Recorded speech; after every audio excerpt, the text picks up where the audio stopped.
भारत माता का जयकारा लगाएंगे। भारत माता की इनकलाब इनकलाब वंदे वंदे। दिल्ली के कोने कोने से आए हुए मेरे सभी भाइयों बहनों माताओं बुजुर्गों, आप सबको मेरा नमस्कार, सबको मेरा प्रणाम। पूरे दिल्ली से आज इतनी बड़ी संख्या में यहाँ पे जंतर मंतर पे विरोध प्रदर्शन करने के लिए आप लोग इकट्ठे हुए हैं। लोगों में गुस्सा है, लोग दुखी हैं। किस बात से दुखी हैं?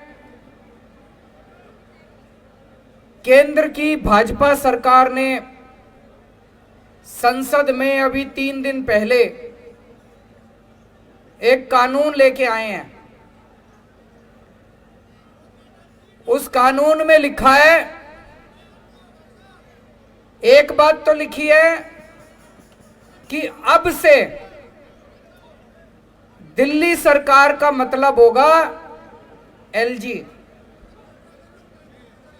उस कानून में लिखा है कि अब से दिल्ली सरकार का मतलब होगा एलजी। तो भाई साहब फिर हमारा क्या मतलब होगा? फिर जनता का क्या मतलब होगा? फिर आपका क्या मतलब होगा? फिर देश की जनता का क्या मतलब होगा? अगर दिल्ली सरकार का मतलब एलजी होगा तो दिल्ली की जनता कहां जाएगी? दिल्ली की जनता की चलेगी नहीं चलेगी? मुख्यमंत्री कहां जाएगा? फिर चुनाव क्यों कराए थे? फिर चुनाव क्यों कराए थे? जनता लाइन में क्यों लगी थी? जनता ने वोट क्यों दिया था? जनता के वोट का कोई मतलब नहीं बचा। जनता के चुनाव का कोई मतलब नहीं बचा। जनता की सरकार का कोई मतलब नहीं बचा। जनता ने 70 में से 62 सीट दी, उसका कोई मतलब नहीं बचा। अगर दिल्ली सरकार का मतलब एलजी होगा तो फिर तो जनता के साथ तो धोखा हो गया भाई साहब, ये तो गलत हो गया। दूसरा, इस कानून में लिखा है कि अब सारी फाइलें दिल्ली सरकार की सारी फाइलें एलजी के पास जाया करेंगे। भाई साहब, जब हमारी सरकार बनी थी सारी फाइलें एलजी के पास जाया करती थी। 2018 में सुप्रीम कोर्ट ने आदेश दिया कि भाई दिल्ली में चुनी हुई सरकार है, चुनी हुई सरकार के पास पावर होनी चाहिए, देश जनतंत्र है। सुप्रीम कोर्ट ने बोला कि भारत जनतंत्र है, जनतंत्र में जनता मालिक होती है, जनता का शासन होता है, जनता जिस सरकार को चुनती है सारी शक्तियां उसके पास होनी चाहिए, सुप्रीम कोर्ट ने बोला। सुप्रीम कोर्ट ने कहा कि कोई भी फाइल एलजी के पास अब नहीं जाया करेगी। ये मैं नहीं कह रहा भाई साहब, ऑर्डर में लिखा हुआ है, सुप्रीम कोर्ट में लिखा है, ऑर्डर में लिखा है कोई फाइल एलजी के पास नहीं जाया करेगी। अब इन्होंने कानून में लिख दिया सारी फाइलें एलजी के पास जाया करेगी। तो भाई साहब, ये जनता को नहीं मानते, ये सुप्रीम कोर्ट को नहीं मानते, ये जनतंत्र को नहीं मानते, ये संविधान को नहीं मानते। ये तो गलत बात है। गलत बात है नहीं है? ये तो धोखा हो गया अपने साथ। 2015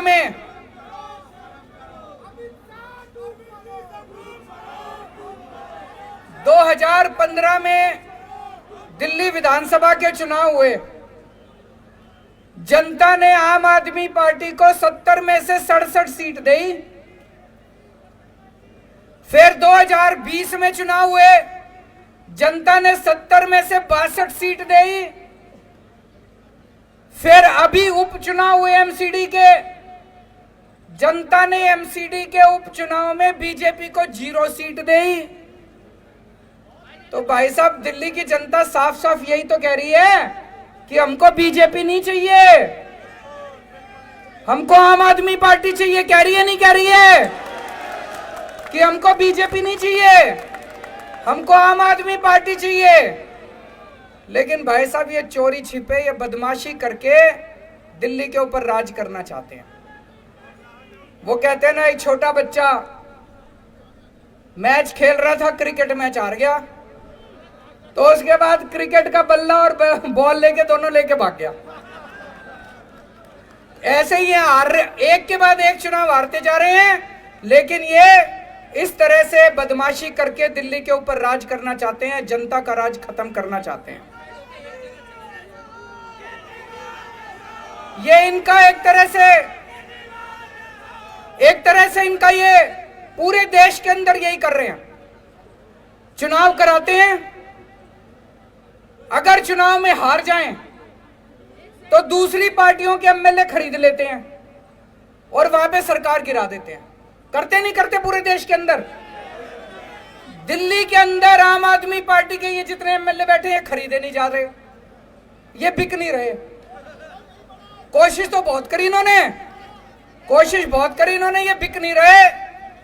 तो ये दिल्ली के अंदर जब एमएलए नहीं बिक रहे तो इन्होंने ये कानून लाके दिल्ली के अंदर ये सत्ता खत्म करना चाहते हैं, जनता की सत्ता खत्म करना चाहते हैं। आज पूरे देश के अंदर इस बात की चर्चा हो रही है, दिल्ली के अंदर जो काम हो रहा है, दिल्ली के अंदर शिक्षा के अंदर इतना अच्छा काम हो रहा है नहीं हो रहा है?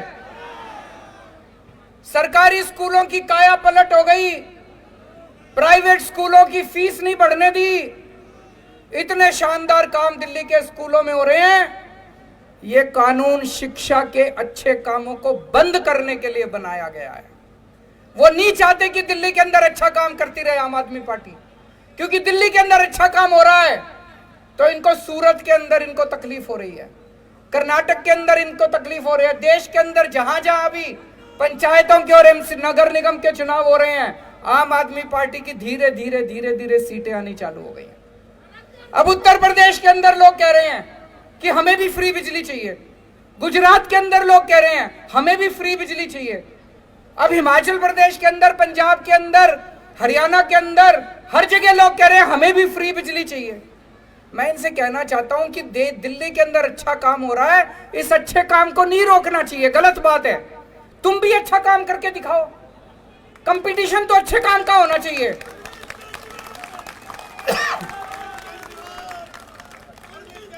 अब तुम गुजरात में बिजली फ्री कर दो, देखो हमारी एक भी सीट नहीं आएगी सूरत में, काम तो तुम करोगे नहीं, और दिल्ली में जो अच्छे काम हो रहे हैं उसको भी रोकोगे।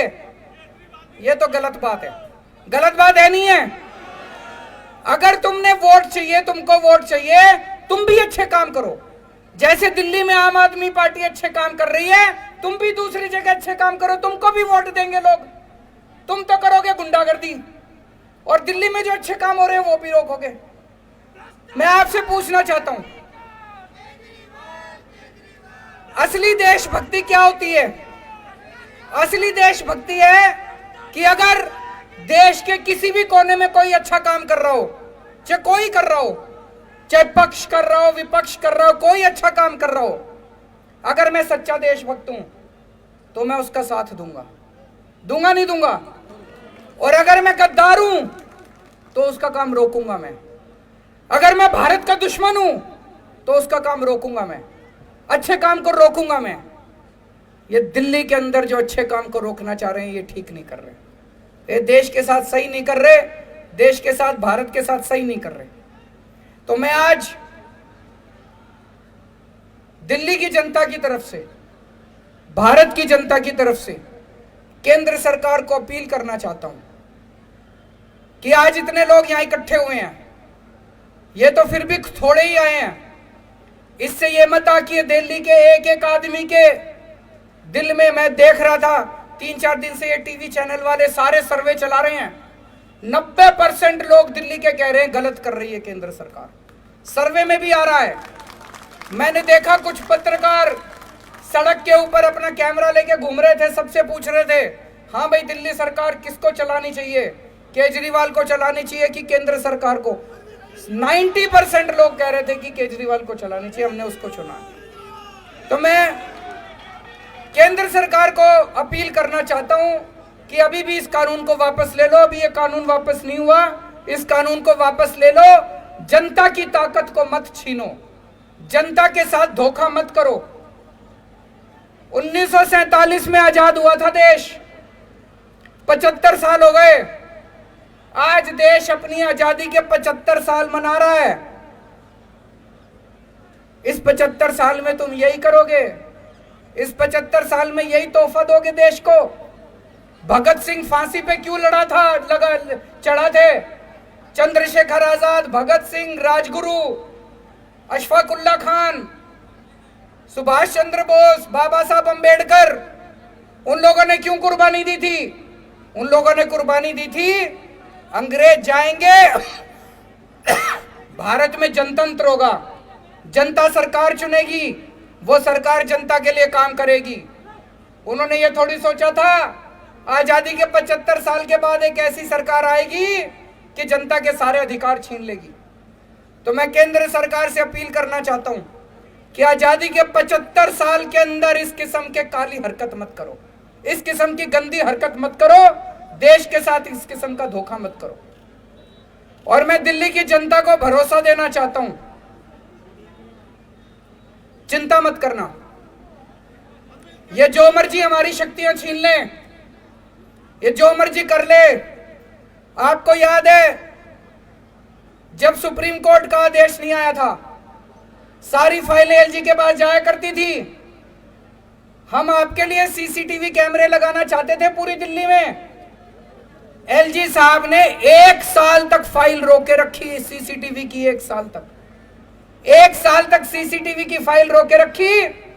फिर मैं, मनीष सिसोदिया जी, गोपाल राय जी और सतिंदर जैन, हमने एलजी साहब के घर के अंदर जाके धरना कर दिया और आपकी फाइल पास करा के लाए थे। तो दोस्तों, अपने सामने अब 2 काम है, दिल्ली की जनता के सामने 2 काम है। एक, हम ये संघर्ष करते रहेंगे कि जिसके लिए हमारे आजादी के दीवाने लड़े थे, उन्होंने कुर्बानियां दी थी कि सत्ता जनता के हाथ में होनी चाहिए, ये सत्ता वापस जनता के हाथ में लेके रहेंगे। और दूसरा, कोई भी काम नहीं रुकने देंगे। जितने दिल्ली के विकास के काम हैं, सारे विकास के काम होंगे। इसके लिए चाहे मेरे को इनको पैर पकड़ने पड़े और चाहे इनको हाथ पकड़ के थोड़ा सा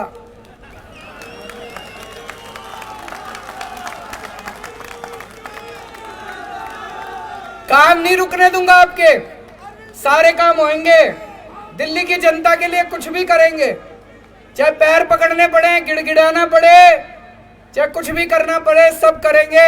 आपके काम नहीं रुकने देंगे। लेकिन जो इन्होंने जनता की ताकत छीनी है, वो वाली ताकत भी वापस लेके रहेंगे। भारत माता की